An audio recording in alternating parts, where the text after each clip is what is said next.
آپ اپنے سوالات سے آغاز کر لیں. میں تو روزانہ بول رہا ہوں, آپ کو پتہ ہے سب کچھ. اپنے دورے کے حوالے سے بتائیں کہ آپ کا دورہ رحیم خان ہے, آپ کی اس دورے میں کیا مصروفیات اور یہاں سے آپ آگے کیا؟ میں تو دوستوں سے صرف ملاقات کرنے کے لیے آیا ہوں, کوئی سیاسی پروگرامس میرے یہاں نہیں ہے. میرا آپ سے یہ سوال ہے کہ اس وقت پاکستان میں نئے صوبوں کی بہت زیادہ شور ہو رہا ہے. بعض لوگ چاہ رہے ہیں کہ اس ملک کے 32-33 صوبے ہو جائیں. آپ کی جماعت کا کیا موقف ہے کہ مزید صوبوں کی تقسیم ہونی چاہیے, اور کیا انتظامی لحاظ سے یا قانونی لحاظ سے یہ ہمارے ملک کے لیے فائدہ مند ہوگا؟ آپ کی جماعت کا کیا موقف ہے؟ دیکھیے, انتظامی طور پر تو ڈویژن بھی بنتے ہیں, تحصیلیں بھی بنتی ہیں, اور اس حوالے سے تو یہ ایک معمول کا عمل ہے. لیکن جہاں تک ہے صوبوں کا تعلق کہ صوبے بننے چاہیے یا نہیں بننے چاہیے, اگرچہ جو باتیں میڈیا کی دنیا میں سامنے آ رہی ہیں وہ یہی ہیں کہ انتظامی بنیادوں پر, لیکن اس کے باوجود یہ ضرور دیکھنا پڑے گا کہ کیا یہ زمین ہموار ہے اس کے لیے یا نہیں. اگر زمین ہموار نہیں ہے اور آپ نے صوبوں کو تقسیم کرنے کا فیصلہ کیا تو مختلف علاقوں سے مختلف رد عمل آ سکتے ہیں اور ملک کی وحدت پر اثر انداز ہو سکتا ہے. تو زمینی حقائق کو سامنے رکھتے ہوئے تجاویز سامنے لانے چاہیے. تمام پارٹیوں کو, سیاستدانوں کو, صوبے کے عوام کو, سب کو اس پہ اعتماد لینا پڑے گا. مولانا صاحب, میرا کوشچن ہے آپ سے, یہ حکومت نے جو ہے وہ مذاکرات کی پیش کی ہے پی ٹی آئی کو, اور اس میں انہوں نے ہم آدمی کا بھی اظہار کیا, تو آپ کیا سمجھتے ہیں کہ یہ اپنی آئینی مدت پوری کرے گی؟ اور دوسرا, اس کے بعد آپ کیا عمران خان کو باہر آتا دیکھ رہے ہیں یا آپ کیا کس طرح دیکھتے ہیں؟ مذاکرات کی پیشکش کرنا اور دوسری طرف سے مذاکرات کی پیشکش کو قبول کرنا, یہ سیاست میں ایک مثبت قدم کہلاتا ہے, اور اگر اس طرف بات جاتی ہے تو ہم تو خوش آمدید کہیں گے اس میں. مولانا صاحب, جس طرح یہ آج گزشتہ روز نجکاری ہوئی ہے پی آئی اے کی, کیا آپ سمجھتے ہیں کہ قومی اثاثے کو بیچنا چاہیے؟ حضرت, میں کاروباری معاملات کو زیادہ جانتا نہیں ہوں. اس بارے میں کوئی سوال آپ کریں تو اس سے کریں جو پیسے کے کاروبار اور اس حساب کتاب کو جانتا ہو. میں اس حوالے سے کوئی زیادہ ایکسپرٹ نہیں. مدارس ایکٹ کا معاملہ ہے اور دوسرے بھی آپ کے مسائل ہیں, حکومت نے آپ کے مسائل کو حل کرنے کے لیے کہاں تک پیش رفت؟ کیا مدارس ایکٹ ہے اور دوسرے بھی آپ کی جماعت سے جو مطالبات پیش کیے جاتے ہیں تو حکومت کے ساتھ تک مخلص ہے؟ دیکھیے, اس حوالے سے تمام مکاتب فکر کے علماء کا اجتماع ہوا اور مجلس اتحاد امت کے پلیٹ فارم پر ہوا, جس میں اس بات پر تشویش کا اظہار کیا گیا کہ مدارس کی رجسٹریشن کے حوالے سے ہر چند کے قومی اسمبلی اور سینٹ میں قانون پاس ہو چکا ہے, لیکن نہ تو وفاق کی سطح پر اس پر کوئی عمل درآمد ابھی تک ہو رہا ہے اور نہ صوبوں میں ابھی تک قانون سازی ہو رہی ہے. ضروری ہے کہ صوبوں میں قانون سازی ہو اور اس کو امپلیمنٹ کیا جائے, دیانتداری کے ساتھ کیا جائے. یہ نہیں کہ اگر ہم نے فراخ دلی کا مظاہرہ کرتے ہوئے یہ جو وزارت تعلیم کے تحت ایک ڈائریکٹریٹ ہے مدارس کا, اس کے آپشن کو قبول کر لیا ہے, تو اب آپ مدارس کے ہاتھ مروڑ کر ان کو کہیں کہ نہیں, آپ نے سوسائٹی ایکٹ کے تحت رجسٹر نہیں ہونا, وزارت تعلیم کے ڈائریکٹریٹ کے تحت ہونا ہے.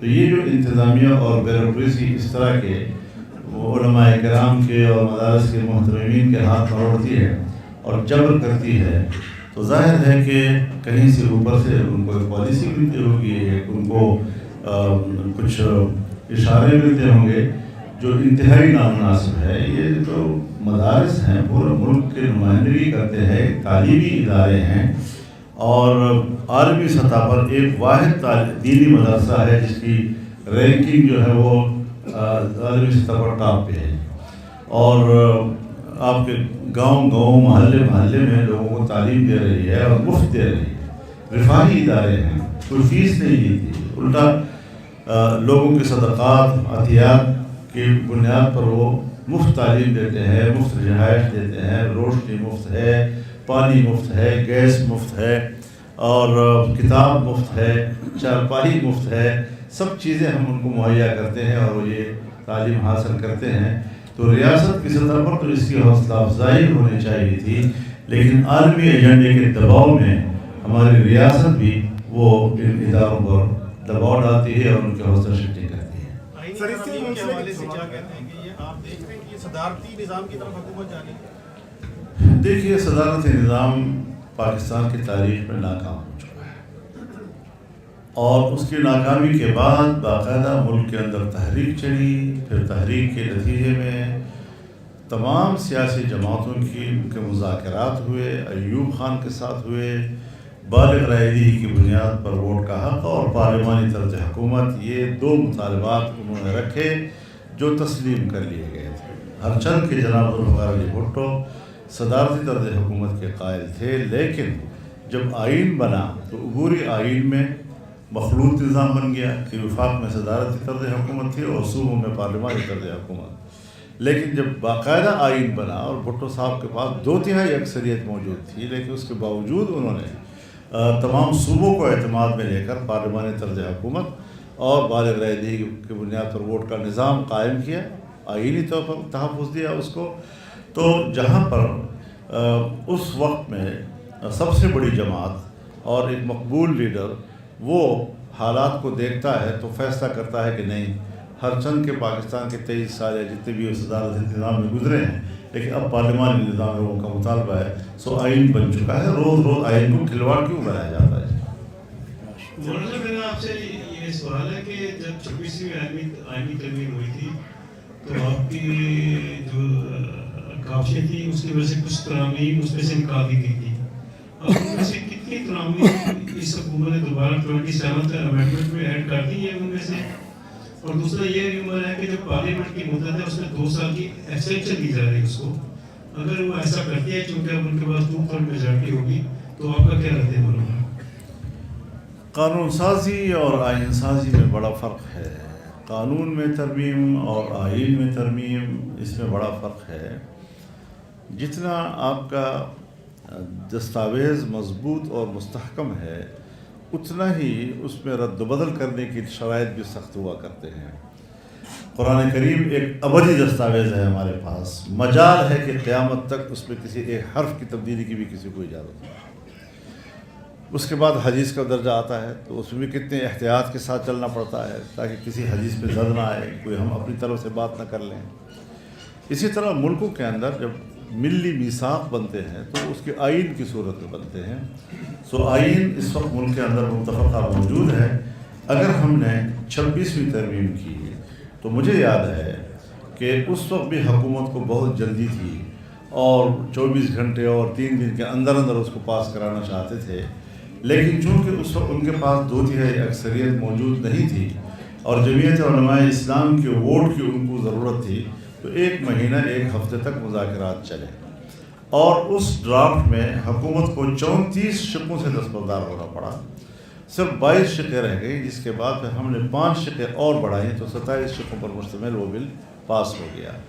اس میں تقریباً اتفاق رائے تھا اس وقت، اور پاکستان تحریک انصاف بھی اس وقت انہوں نے کہا کہ اس کے بعد ہمارا کوئی اعتراض نہیں رہا ہے، ہرچند کہ انہوں نے اس میں ووٹ استعمال نہیں کیا. اور ووٹ کے استعمال نہ کرنے میں میری بھی سفارش موجود تھی کہ آپ کی پارٹی اس پوزیشن میں نہیں ہے، اگر آپ ووٹ نہیں کرنا چاہتے تو میری بھی یہی تجویز ہوگی. خوش ہوئے اس سے اور باہر پریس کانفرنس کی اور وہاں بھی ہماری تعریفیں، اور ایوان کے اندر دونوں ایوانوں میں انہوں نے جمعیت کی تعریفیں کی. لیکن اب جب 27ویں ترمیم آ گئی تو ان کے پاس 2/3 اکثریت موجود تھی. مطلب یہ کہ 1 سال کے اندر اندر انہوں نے کتنے لوگوں کے ہاتھ مروڑے ہوں گے اور کتنے لوگوں کو بلیک میل کر کے خریدا ہوگا اور اپنی 2/3 اکثریت انہوں نے بنائی ہوگی. تو کیا ہم لوگوں کو اور نئی نسلوں کو کیا سبق دے رہے ہیں کہ ہم نے آئین کو کیا چیز بنا دیا ہے؟ تو اس سے متنازع ہو جائے گا آئین. میں سمجھتا ہوں 18ویں ترمیم بھی ہوئی تو سب نے اتفاق رائے کے ساتھ کی، اور اس اتفاق رائے کے نتیجے میں اگر کچھ چیزوں پر اختلاف رائے تھا تو بھی آئین کے حوالے سے ایک متفقہ آئین کا اصل چہرہ جو ہے وہ واضح ہو گیا تھا. اب پھر 26ویں ترمیم میں تو کوئی مسئلہ نہیں تھا، یا اگر مسئلہ ہے تو وہ یہ کہ ہر شہری کو یہ حق حاصل ہے کہ اگر آئین میں کوئی ترمیم ہوتی ہے یا قانون میں کوئی ترمیم ہوتی ہے اور اس کو کہیں اشکال ہے یا اس کے ذہن میں ابہام ہے تو وہ کورٹ میں بھی جا سکتا ہے. تو اگر کچھ لوگ کورٹ پہ گئے ہیں تو ابھی تو کورٹ بھی سماعت کر رہا تھا، جس حوالے سے بھی وہاں کوئی گیا ہے تو ابھی تو زیر سماعت تھا. تو ابھی 26ویں ترمیم عدالتوں کی سماعت میں ہے اور نئی ترمیم لائی گئی. پھر اس کے اندر جو چیزیں ہم نے اس وقت طے کی تھیں، ہم خود اس کے حامی تھے کہ ایک آئینی عدالت ہو.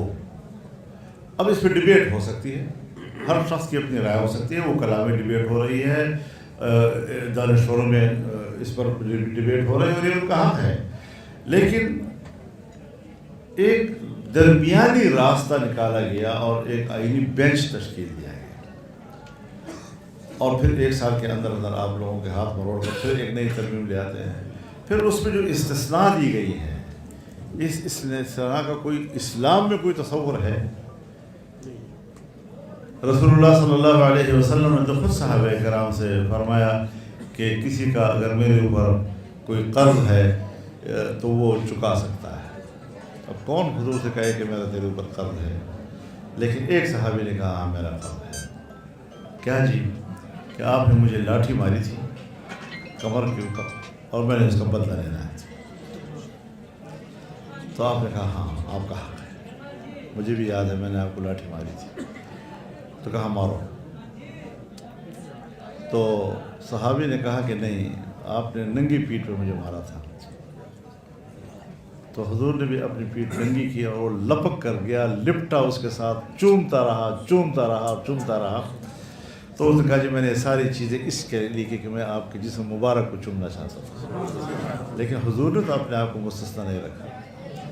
حضرت عمر فاروق عدالت میں پیش ہوئے ہیں، باقاعدہ پوچھتے بھی تھی کہ اگر مجھ سے کوئی غلطی ہو جائے تو پھر آپ کا رد عمل کیا ہوگا. تو آج یہ چیزیں آ گئی کہ ہم خدمات کے بدلے میں زیست استثناء لے رہے ہیں، اور یہ چیزیں نہ شریعت کے زمرے میں آتی ہے، نہ یہ جمہوری رویے ہیں، نہ ہمارے جیسے ملکوں میں اس قسم کے نئے روایات. ان کو خود کہہ دینا چاہیے کہ ہم یہ مراعات نہیں ہیں، اور اسمبلی نے اگر ہمیں دی بھی ہیں تو بھی ہمیں قبول نہیں ہے. تب جا کر ان کا قد بڑھے گا اور اس کی شخصیات میں اور اضافہ ہوگا. لیکن کیوں لی گئی ہیں یہ چیزیں؟ یہ تو کمزوریوں کی نشاندہیاں کرتی ہیں. جی محترم، آپ کا یہ جو دورہ ہے یہ تنظیمی دورہ ہے یا کہ آپ دوبارہ تنظیم کو فعال کر رہے ہیں اور 2026 جو ہے اس کو الیکشن کا سال دیکھ رہے ہیں؟ میں آپ کے ساتھ ملاقات کرنے کے لیے آیا ہوں. سر آپ نے ہمیشہ جو ہے وہ اسمبلیوں میں، ایوانوں میں جمہوریت کے لیے آواز اٹھائی ہے، آواز بلند کی ہے. تو آپ کیا سمجھتے ہیں کہ ہر بار تقریباً 3 سال کی یا 2.5 سال کی یہ حکومت آتی ہے تو کچھ لوگ آ کے پریس کانفرنس کرتے ہیں اور کہتے ہیں ہمارا سیاست سے کوئی تعلق نہیں ہے. تو آپ کیا سمجھتے ہیں کہ اسٹیبلشمنٹ کو سیاست سے الگ ہونا چاہیے مکمل طور پر، یا آپ اس کو کیسے دیکھتے ہیں؟ دیکھیے، سیاست سے تو کوئی انسان بھی لا تعلق نہیں ہوتا. بادشاہتوں میں جو حکومتیں ہیں کیا وہ سیاست نہیں ہے؟ ڈکٹیٹر اگر کسی ملک پر حاکم ہے تو کیا وہاں سیاست نہیں ہے؟ کوئی شہری جہاں بھی بیٹھتا ہے وہ ملک کے معاملات پر ڈسکس کرتا ہے، بات کرتا ہے، دلچسپی رکھتا ہے کسی کی ایک پارٹی کے ساتھ، کسی کی دوسری پارٹی کے ساتھ. تو ملک کے بارے میں سوچنا، تو اس کے جو بلند ترین کردار ہے سیاست کا وہ حکومت کرنا ہے. حکومتیں جو ہیں ملک کی تدبیر کرتی ہیں، اس کا انتظام کرتی ہے، اس کی معیشت کا نظام کرتی ہے، اس کے امن و امان کا نظام کرتی ہے، اور یہ سب سیاست ہے. تو جو ہمارے ادارے ہیں، ہاں ہمارے اس دور میں ادارے تقسیم ہیں اور ہر ادارے کا اپنا ایک دائرہ اختیار ہے. تو اگر اپنے دائرہ اختیار تک کوئی محدود رہنا چاہتا ہے تو ہم خیر مقدم کریں گے. سر، پنجاب حکومت نے علماء کرام کے لیے ایک وظیفے کا اعلان کیا، اس کے لیے باقاعدہ درخواستیں بھی لی گئی ہیں. جیسے آپ نے ابھی کہا کہ جو وراثت مدارس ہیں وہ ہم اپنی مدد کے تحت لاتے ہیں. اگر پنجاب حکومت اس طرح کو مدد کرنا چاہتی ہے تو کیا سمجھ گے؟ کس مد سے کرے گی؟ مد کیا ہے؟ یہ تو انہوں نے واضح نہیں کیا. اگر تو سرکاری اسکول ہے اور اس کے اندر ایک عالم دین، دینیات ٹیچر ہے، عربی ٹیچر ہے، قاری ٹیچر ہے، اگر کوئی اوقاف کی مسجد ہے، اس میں کوئی خطیب ہے، کوئی امام ہے، کوئی نائب امام ہے، کوئی مؤذن ہے اور اس کو تنخواہ دی جاتی ہے، اس پر ہمیں کوئی اعتراض نہیں ہے۔ لیکن یہ مدرسوں میں اعزازیہ تقسیم کرنا، یہ خیبر پختونخوا میں عمران خان کی حکومت میں ہوا اور لوگوں نے مسترد کر لیا۔ تو اب جو ان کے بعد کہ آپ کو اعزازیہ دیا جائے گا لیکن آپ نے یہ کچھ کرنا ہوگا، اس کے ساتھ جو شرائط وابستہ کیے گئے ہیں وہ خود بتاتی ہیں کہ یہ علماء کرام کی زبان کو پر قدغن لگانا ہے، اپنی مدح سرائی کروانی ہے، اپنی خوشامد میں تقریریں کرانی ہیں، اور کسی طرح بھی وہ حکومت کے کسی غلطی کی نہ نشاندہی کر سکے نہ اس پر کوئی تبصرہ کر سکے۔ تو یہ تو مساجد اور مدارس پر قدغنوں کے کا ایک عمل ہے جو پیسے کے ذریعے کرنا چاہتے ہیں اور ہماری غربت کا مذاق اڑا رہے ہیں۔ جو انکاری ہیں ان سے زبردستی کی مذہبی جماعتوں کو فاؤنڈ کرنا چاہ رہے ہیں۔ جی جی سر، مولانا صاحب آپ کچھ سیاسی تبدیلی دیکھ رہے ہیں، کچھ نیا سیاسی اتحاد یا کوئی نئی جماعت سیاسی بننے جا رہی ہے؟ میرے خیال میں تو تبدیلی تو بہی معنی کہ ہم اس نظام کو، اس الیکشن کو تسلیم نہیں کرتے۔ نہ جمعیت علماء اسلام نے 2018 کے الیکشن کو تسلیم کیا اور نہ 2024 کے الیکشن کو تسلیم کیا۔ تو اس اعتبار سے تو ایسے الیکشن ہونے چاہیے جہاں عام آدمی آزادی کے ساتھ رائے دے سکے، اور اسی کو پارلیمانی طرز حکومت کہا جائے گا، اسی کو صحیح معنوں میں الیکشن کہا جائے گا۔ ورنہ اس کے علاوہ تو پھر ایسی مذاق والی بات ہو جاتی ہے کہ عوام کسی کو چاہتے ہیں اور نتیجہ کسی کے حق میں نکلتا ہے۔ اب تک تو ہم یہی وتیرے دیکھ رہے ہیں۔ ٹی ایل پی کے حوالے سے کوئی ٹی ایل پی حضرت ٹی ایل پی کا کسی پارٹی کے ساتھ رابطہ تو ہے نہیں، لیکن ہم نے ہمیشہ ان کے ساتھ یکجہتی کا اظہار کیا ہے، ان کا احتجاج کا حق تسلیم کیا ہے۔ اپنے احتجاج کے لیے روڈ پر آنا اگر میں اپنے لیے حق سمجھتا ہوں تو ان کے لیے بھی حق سمجھتا ہوں، اور باقی وہ الگ اپنی سی پارٹی ہے، وہ اپنی پالیسیاں خود بناتی ہے، تو ان کی کچھ پالیسیوں پر اسٹیٹ کو اعتراض ضرور ہے، لیکن ہم ایک کارکن کی حیثیت سے کسی پارٹی پر پابندی لگانا یا ان کے احتجاج کے حق کو کا انکار کرنا یہ نہیں کرتے۔ بہت شکریہ جی۔